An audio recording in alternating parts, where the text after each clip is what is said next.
መጽሐፍ ቅዱስ ምን ይላል? የሉቃስ ወንጌል ምዕራፍ 2 ላይ ወትወድዮ ውስተ ልባ በልቧ ትጠብቀው ነበር። ደግሞስ ድንግል ማርያም ብትነግረን እኛ እንሸከመዋለን? አሁን እመቤታችን ብትነግረን በማህፀኗ የሆነውን ጉዳይ ብትነግረን እንሸከመዋለን? ዝም ምን ያለችው አይገርምም? እኛ አንዳንዴ ስለተሰተን ያልተነገረልን ቀን እርግማናችን ማት አይደለም ሰባኪው ቢረሳው እግዚአብሔር ተቀብሎኛል በልቤ እኮ ሳወራው ሰምቶኛል ስሰጠውም ያየኛል አንልም። እግዚአብሔር እንደ መዝገብ ቤት ሰራተኛ ቁጭ ብሎ የሚቆጥር ይመስልናል። የኛን መልአኩ ራሱ የጠራት እመቤታችንን በዚህ ጉዳይ በመከራው ጊዜ የቅዱሱ ቤተሰብ ስደትን ጌታ የቤተ ክርስቲያንን ስደት መርቆ የከፈተበት ዕለት ነው። ዮሴፍ ሊተዋት በወደደ ጊዜ እባክህ አንተ አረጋዊና አንተ እንኳ በትርህ ለምልም አለ የለም እንዴት ይህን ታጠዋለህ? በትርህ የለመለመችልህ እኔን ልትቀበል አይደለም? እኔን እኮ ገብርኤል የተባለ መልአክ እኮ መቅደስ ተቀምጬ መጥቶ ይሄንን ነግሮኛል። እባክህ ዮሴፍ ከኔ አትለይ አላለችውም። ዝም ዮሴፍን የመለሰው መልአኩ ነው። ከእርሷ የጸነሰችው ከመንፈስ ቅዱስ ነውና ኢትፍራነስ ሕይወታ ለማርያም ማርያምን ለመውሰድ መልአኩ ተገልጦ ነው። እሷ አላለችውም። ዝም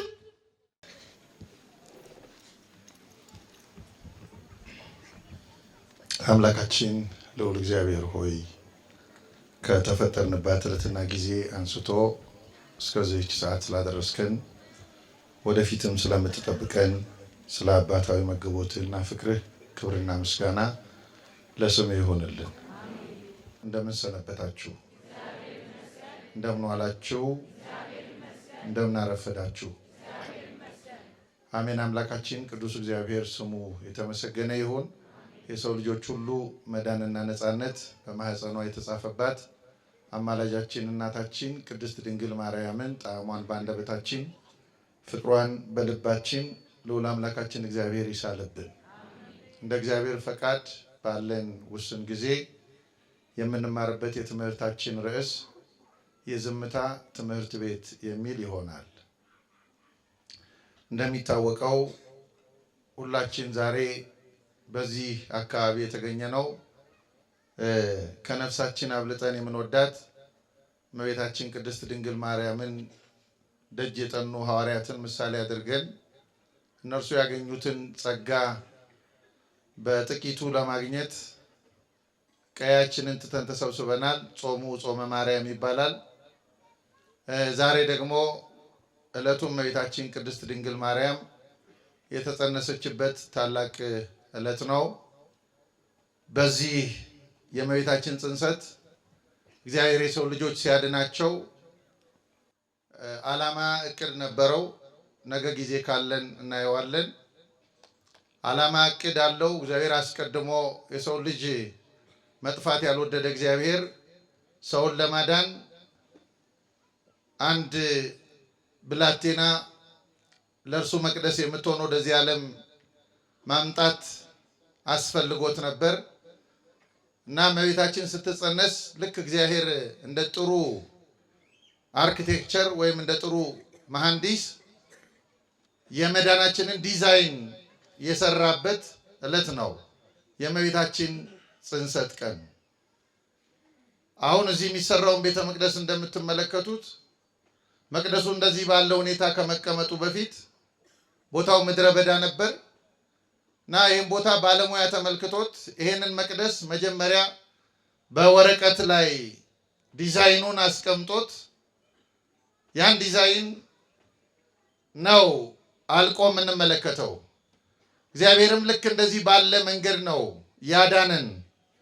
እኛን ለማዳን ዲዛይኑ መጀመሪያ በእመቤታችን በቅድስት ድንግል ማርያም መጸነስ አማካኝነት እንዲቀመጥ አድርጎታል እግዚአብሔር።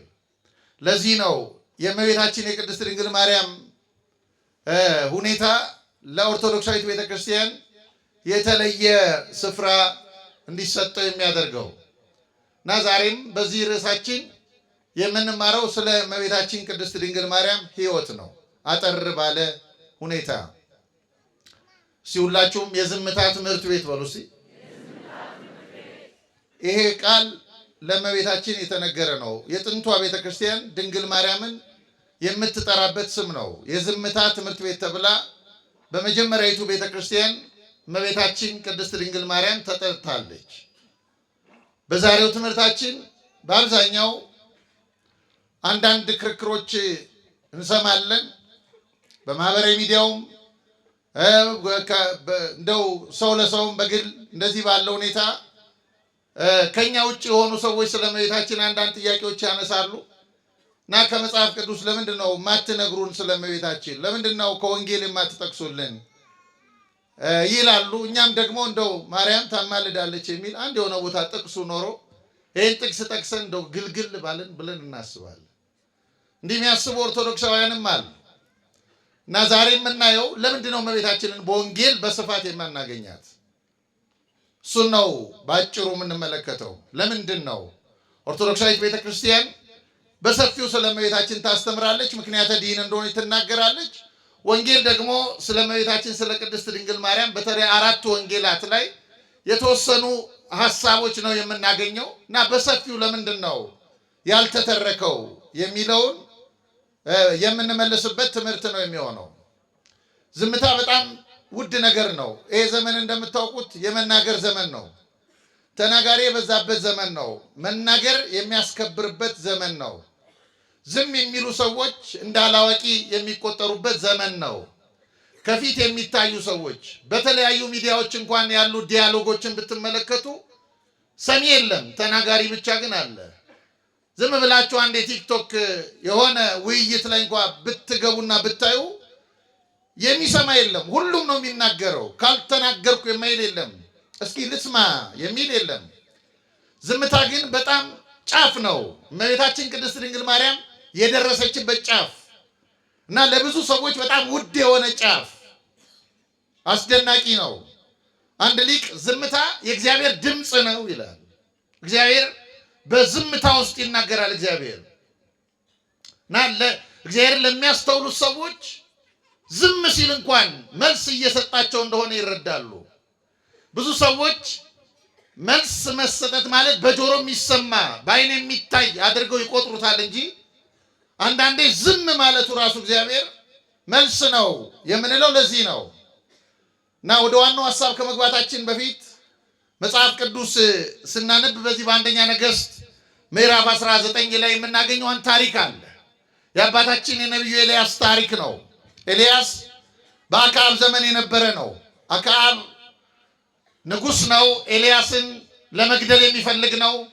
ኤልያስ ደግሞ ለእግዚአብሔር ክብር የሚቀና ነው። ለአምልኮተ እግዚአብሔር የሚቀና ነው። ናስ ለእግዚአብሔር ስም የሚቀና ነው። እሱ በነበረበት ዘመን ህዝቡ ደግሞ በዓል የሚባል ጣዖት የሚያመልክበት ዘመን ነው እና በዚህ ዘመን ኤልያስ ህዝቡ ከጣዖት አምልኮ እንዲወጣ በጣም ብዙ ገቢረ ተአምራት ፈጽሟል። ሰማይ ዘግቷል፣ ዝናብ እንዳይዘንብ ከልክሏል፣ ምድር ፍሬ እንዳታፈራ አድርጓል። ብዙ ነገሮች አድርጓል። በቀትር ለእግዚአብሔር መስዋዕት አቅርቦ የሚያመልከው አምላክ እውነተኛ አምላክ ለመሆኑ እንዲረጋገጥ ከሰማይ መስዋዕቱን እሳት ወርዳ በልታለታለች። ይህን ሁሉ ግን አድርጎ ህዝቡ ከጣዖት አምልኮ ሊላቀቅ ስላልቻለ ኤልያስ መሸሽን ወደደ። አንድ መንገድ ላይ የእግዚአብሔር መልአክ አገኘው። ተኝቶ ነበር። ዳሰሰው፣ ቀሰቀሰው። ከዚያ በኋላ መንገድ ሩቅ ነውና ብላ አለው። ኤልያስ በላ። 40 ቀን ተጓዘና 40 ቀን ተጉዞ በአንድ የኮሬብ ዋሻ ተደብቆ ሳለ የእግዚአብሔር ድምፅ መጣ። ኤልያስ በዚህ ምን ታደርጋለህ የሚል። አሁን ቢጠይቀን እግዚአብሔር ምንድን ነው የምንለው? ምንድን ነው የምታደርጉት? እዚህ ቢለን ድምፅ አውጥቶ ቢጠይቀን እግዚአብሔር ምንድን ነው የምታደርጉት?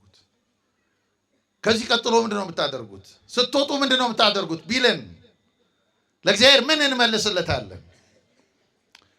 እግዚአብሔር ጠየቀው፣ ምንድን ነው የምታደርገው? በዚህ ምን ትሰራለህ አለው። እኔ ለአባቶቼ አምላክ ቀንቻለሁ እና ህዝቡ ጣዖት እያመለከ ነው፣ ብቻዬን ቀርቻለሁና ነፍሴንም ይሸዋታልና በዚህ ተሸሽጌያለሁ አለው። ተነስና ተጓዝ አለው። ኤልያስ ተነስቶ መጓዝ ሲጀምር መንገድ ላይ አንድ ከባድ አውሎ ንፋስ ገጠመው ይላል መጽሐፍ ቅዱስ። እና አውሎ ንፋሱ ከባድ ነው። በዚህ አውሎ ንፋስ ውስጥ ግን እግዚአብሔር አልነበረም ይላል። እግዚአብሔር አልነበረም። አውሎ ንፋሱ አለቶችን የሚሰነጣጥቅ ነው፣ ከባድ ነው። ግን እግዚአብሔር በዚያ ውስጥ አልነበረም ይላል። ምን ማለት ነው? በአጭር ቃል እግዚአብሔር የሌለበት አለ ማለት አይደለም። እግዚአብሔር በዛ ውስጥ የለም ማለት በዚያ ውስጥ የእግዚአብሔር ፈቃድ የለም ነው። እግዚአብሔር በግርግር ውስጥ ፈቃዱን ሊያሳይ አይችልም። እግዚአብሔር በጩኸት ውስጥ ፈቃዱን ሊያሳይ አይችልም። እና እዛ ውስጥ እግዚአብሔር አልነበረም። አውሎ ንፋሱን አለፈ። አውሎ ንፋሱን እንዳለፈ የምድር መናወጥ ደግሞ ገጠመው። በዚያም የምድር መናወጥ ውስጥ እግዚአብሔር አልነበረም ይላል። አሁን ዝም ብላችሁ ምድራችንን ተመልከቷት፣ እዩዋት። በጣም መናወጥ ነው የሚታይባት። በጣም መናወጥ ነው የሚታይባት። እና አንዳንድ ሰዎች ምድሪቱ ስትናወጥ ምን ነው እግዚአብሔር የለም ይላሉ። አይመልሱም። ለምንድን ነው እንዲህ ምን ሆነው ይላሉ። አንዳንዶች ይህንን ጥያቄ ለእግዚአብሔርም እያቀረቡ እዚያ የምድር መናወጥ ውስጥ እነሱም አሉ፣ አናዋጮችም ይሆናሉ። እና በዚህ እናናውጣለን፣ በዚህ ደግሞ የእግዚአብሔርን ድምፅ እንፈልጋለን። በመናወጥ ውስጥ እግዚአብሔር አልነበረም። ከዚያ ጥቂት እልፍ እንዳለ እሳት ገጠመው ኤልያስ። ከባድ እሳት ነው፣ ወላፈን አለው፣ የሚያቃጥል ወላፈን፣ ሊጠጉት የማይቻል ወላፈን ነው። ወላፈን ውስጥም እግዚአብሔር አልነበረም ይላል። ያንን ካለፈ በኋላ ግን ኤልያስ ትንሽ ዝምታ ሆነ። ያን ጊዜ ኤልያስ ፈርቶ ፊቱን በመጎናጸፊያ ተከናነበ ይላል። አያችሁ፣ ምኑን ያስፈራው? ዝምታው። አውሎ ነፋሱ አይደለም። ተመልከቱ። እንደገና የምድር መናወጡ አይደለም። ከዚያ እሳቱ አይደለም። ኤልያስን ያስፈራው ዝምታ ነው። እዚህ ጋር ነው። እዚያ ጋር እግዚአብሔር መልሶ ተናገረው። ኤልያስ በዚህ ምን ታደርጋለህ? እንደውም ለኤልያስ ትልቁን ጥያቄ የመለሰለት እዚያ ዝምታ ጋር ሲደርስ ነው። እግዚአብሔር ለሁላችን የዝምታ ጊዜ ይስጠን። ክርስቲያን የዝምታ ጊዜ ያው ዝም የምንልበት አንዳንዴ አልባሌ ጉዳዮችን መጽሐፍ ቅዱስ ምን ይላል? ምላሱን የሚጠብቅ ነፍሱን ይጠብቃል ይላል። እስቲ በሉት ይሄን ቃል ምላሱን በሉ እስቲ። የሚጠብቅ ነፍሱን ይጠብቃል። ነፍስ የምትጠበቅበት ጉዳይ ምንድን ነው ብትሉኝ፣ ምላስ መጠበቅ። ለዚህ ነው ዳዊትም ሲም እግዚኦ አቃቤ ለአፌ፣ አቤቱ ለአፌ ጠባቂ አኑርልኝ ያለው። ለዚህ ነው የማይገቡ ነገሮች እንዳንናገር ማለት፣ የማይጠበቁ ነገሮች እንዳንናገር። ይሄ ዝምታ እግዚአብሔር ያለበት ጫፍ ነው። እመቤታችን ቅድስት ድንግል ማርያም እግዚአብሔር የተገለጠባት ናት። አሁን ድንግል ማርያም በጣም ይገርማቸዋል። ጌታችን ካረገ በኋላ የመጀመሪያዊቱ ቤተክርስቲያን እንደ መዝገበ ቃላት የምትጠቀማት እመቤታችንን ነበር። ጌታችን ያረገው በ33 ዓመተ ምህረት ነው። ጌታ ካረገ በኋላ ወንጌላት የተጻፉት ደግሞ በአብዛኛው ወንጌላት ከማቴዎስ ወንጌል ጀምሮ ያሉ ወንጌላት የተጻፉት ከ55 ዓመተ ምህረት በኋላ ነው። በዚያ መሃል ባሉ 15 ዓመታት ወንጌል አልተጻፈም። ቤተ ክርስቲያን ግን ነበረች። አብዛኛውን ሐዋርያት ጥያቄዎቻቸው የሚመለሱላቸው ከእመቤታችን ከቅድስት ድንግል ማርያም ነበር። እንደ ወንጌል ይጠቀሟት ነበር። እንደ ወንጌል ያልገባቸውን የነገረ ሥጋዌ ጉዳይ ያልተረዱትን ጉዳይ ይጠይቃሉ። ጥቂት ነገር እመቤታችን ትነግራቸዋለች። በዚህ ምክንያት ብዙ እመቤታችን አውርታ ስለማታውቅ የዝምታ ትምህርት ቤት አሏት። በዚህ ምድር ላይ ድንግል ማርያም የኖረችው 64 ዓመት ነው። የተናገረችው ግን የተቆጠረ ነው። እየሰማችሁኝ ነው? እየሰማችሁኝ ነው? ምን ያለችው አልኳችሁ? አሁን እኛ እንኳን የተናገርነው ዝም ያልንበት ሰዓት ይቆጠራል? አለን የሚቆጠር አለን። የተናገረ 64 ዓመት ስትኖር ድንግል ማርያም አልባሌ ስፍራ፣ አልባሌ ቦታ፣ አልባሌ ንግግር አይደለም በጎ ነገር እንኳን ቢሆን እመቤታችን ቅድስት ድንግል ማርያም ተናገረ። ጊዜዋን የጨረሰችው በዝምታ ነው። ሚደንቀን ዝም ባትል ነው እመቤታችን። ሚደንቀን እመቤታችን ቅድስት ድንግል ማርያም እንደኔ እየጮች ብትኖር ነበር ሚደንቀን። ዝም አለ ማለቷ ነበር ሚደንቀን። ዝምታዋ ግን አያስደንቀንም። ዝምታዋ አያስደንቀንም። ዝም ልትልም ይገባታል። ዝም ልትል ድንግል ማርያም ወዳጆቼ በዚህ ምድር ላይ ድምጿን ከፍ አድርጋ ስቃ አታውቅም። ድምጿን ከፍ እመቤታችን ድንግል ማርያም እየፈጠነች ተራምዳም አታውቅም፣ እየተጎተተች ሄዳም አታውቅም። የድፍረትም እርምጃ የላትም፣ የንቀትም እርምጃ የላትም። ለምንድን ነው ለምንድን ነው ያልተጻፈችው? አንዳንድ ከአሕዛብ ወገን ያሉ ሴቶች እንኳን ማቴዎስ በጌታ የዘር ሐረግ ውስጥ ሲጠቅሳቸው እነዚህ ሁለት እናቶች የሉም። እመቤታችንም ከዚያ ደግሞ አባቷንም ኢያቄንም አናገኝም። ለምንድን ነው ስለ እመቤታችን ስለ ቅድስት ድንግል ማርያም ከልጅነቷ ጀምሮ የኖረችው በቤተ መቅደስ ነው። በ3 ዓመቷ ነው ቤተ መቅደስ የሰጧት። ወደ ቤተ መቅደስ ድንግል ማርያምን ሲሰጡ የለቅሶ ድምፅ አላሰማችም። እናቶች ታውቃላችሁ፣ ልጆቻችሁ ተፈጥሮ ነው፣ ይገደዳሉ። ገበያ እንኳ ስትሄዱ ያለቅሳሉ እንደምትመለሱ እየታወቀ ድንግል ማርያምን ሲሰጧት ለቅሶ አላሰማችም።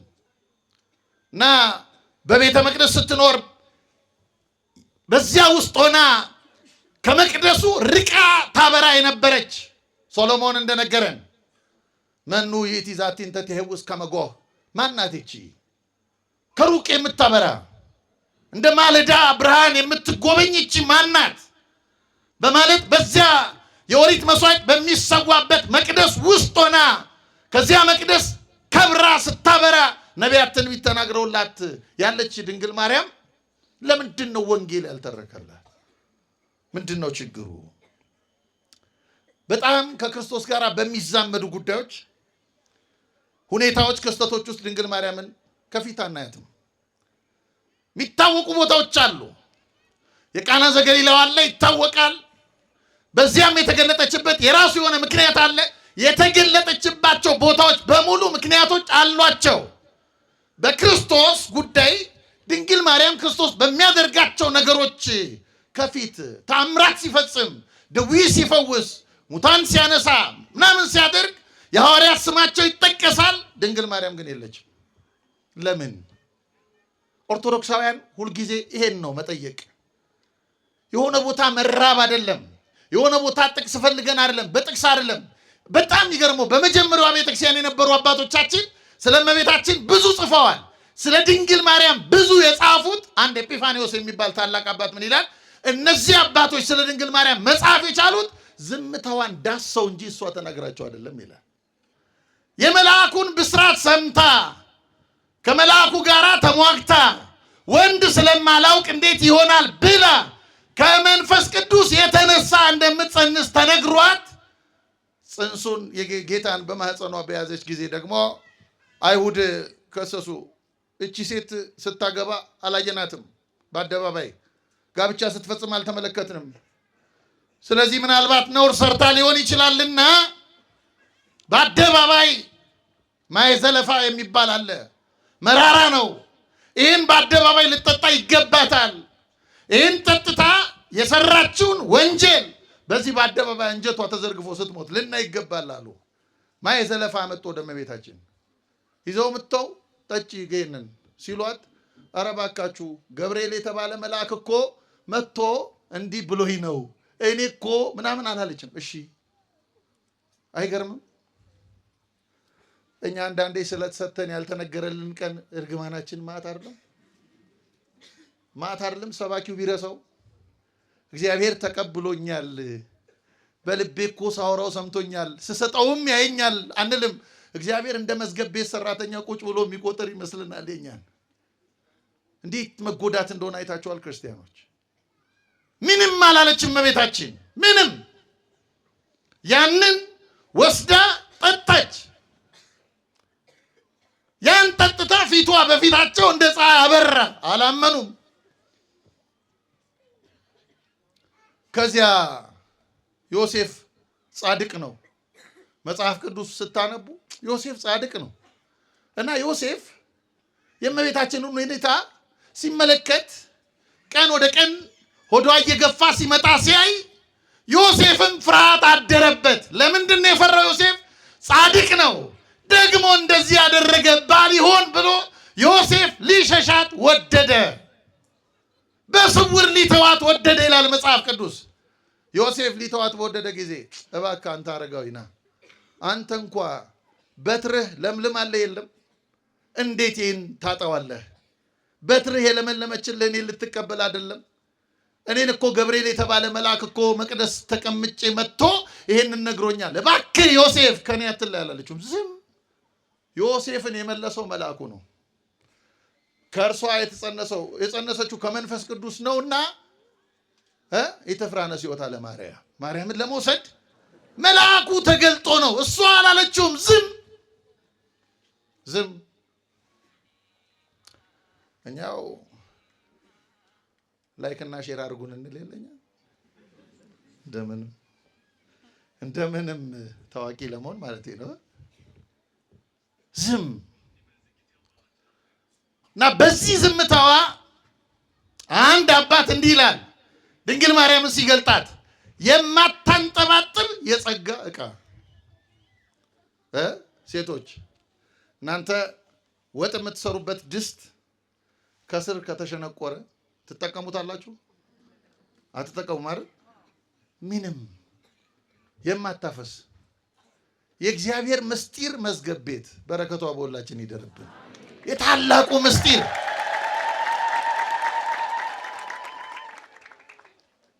ይሄ ብቻ አይደለም። ድንግል ማርያም ወለደችው ጌታን ስትወልደው በቤተልሔም መላእክት ከሰማይ ወረዱ። ሌሊቱ በራ። ክርስቶስ ሲወለድ ተመልከቱ። ሌሊት 6 ሰዓት ነው፣ ጨለማ ነው። ጨለማው በራ። ሲሰቀል ደግሞ ቀን 6 ሰዓት ነው፣ ቀኑ ጨለማ እና ሌሊት የበራበትን ጌታ ከማህፀኗ ፈልቆ መላእክት ከሰማይ ወርደው እረኞችና መላእክት ስብሐት ለእግዚአብሔር በሰማያት ወሰላም በምድር ስምረቱ ለሰብ እያሉ ሲዘምሩ አንድ እናት ምን ልትል ትችላለች? አስቡት። የወለደች እናት እልል እያሉ ጠያቂዎች እንኳን ማርያም ማረችሽ እያሉ ሲገቡ አብራ እልል ትላለች። ድንግል ማርያም መላእክትና ሰዎች አብረው በቤተልሔም ይህን ዝማሬ ሲያቀርቡ እናቱ እኮ እኔ ነኝ አላለችም። ዝም። ታዲያ እመቤታችንን አለማክበር ራሱ ክርስቲያኖች አስቡት እስቲ። ዝም። ምንም አለቀ። ተወለደ ጌታ ከተወለደ በኋላ አንድ ስምዖን የተባለ አረጋዊ 500 ዓመት በምድር ላይ የኖረበትም ምክንያት በቅዱስ ሉቃስ የተገለጠለት ሰው ድንግል ማርያም ሕፃኑን ኢየሱስን በእጇ ተሸክማ ወደ መቅደስ ስትገባ ያ ስምዖን አረጋዊ ተቀበለና አቀፈውና አቤቱ ዓይኖቼ በሕዝብ ሁሉ ፊት ያዘጋጀውን ማዳንህን ተመልክተዋልና ባሪያህን አሁን በሰላም ታሰናብተዋለህ አለና ልጁን መለሰላት። ስሞት ከመለሰ በኋላ አንቺ ሴት በነፍስሽ ሰይፍ ያልፋል አላት። ዝም። ለምን አላለችው? መጽሐፍ ቅዱሱን አንብቡ። ዝም። ይሄን ሲነግራት ዝም። ደግሞስ ድንግል ማርያም ብትነግረን እኛ እንሸከመዋለን? አሁን እመቤታችን ብትነግረን በማህፀኗ የሆነውን ጉዳይ ብትነግረን እንሸከመዋለን? ዝም ምን ያለችው? እንደውም መጽሐፍ ቅዱስ ምን ይላል? የሉቃስ ወንጌል ምዕራፍ 2 ላይ ወትወድ ውስተ ልባ በልቧ ትጠብቀው ነበር። ማርያምስ በልቧ እስቲ በሉ፣ ማርያምስ በሉ እስቲ፣ በልቧ ትጠብቀው ነበር። ዝም።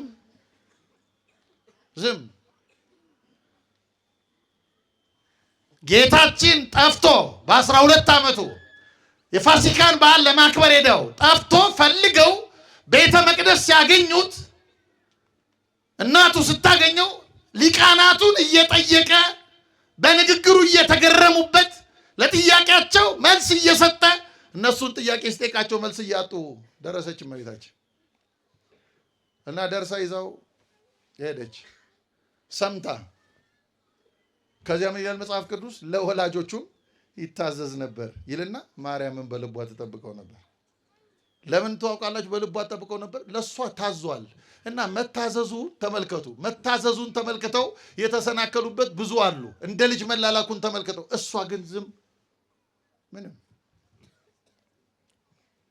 ምንም ምን ተጽፎላታል እመቤታችን? የመጀመሪያው ሄሮድስ ሊገለው ፈልጎ 14,000 እልፍ ሕፃናትን በፈጀ ጊዜ ድንግል ማርያም ሄሮድስን ይዛ ጌታን ይዛ ስትሰደድ መልአኩ ምን አለ? ሄሮድስ ሕፃኑን ሊገለው ይፈልጋልና እናቱንና ሕፃኑን ይዘ ሽሽ። መልአኩ ራሱ የጠራት እመቤታችንን በዚህ ጉዳይ በመከራው ጊዜ የቅዱሱ ቤተሰብ ስደትን ጌታ የቤተ ክርስቲያንን ስደት መርቆ የከፈተበት ዕለት ነው። እርሱን የምታምን ቤተ ክርስቲያን፣ ፍለጋውን የምትከተል ቤተ ክርስቲያን ያን መንገዷን ሲመርቅላት በዛ ሐሩር እመቤታችን ቅድስት ድንግል ማርያም ስሟ ተነስቷል። የደስታ ጊዜ ግን የለም። ዝም በረከቷ ይደርብን።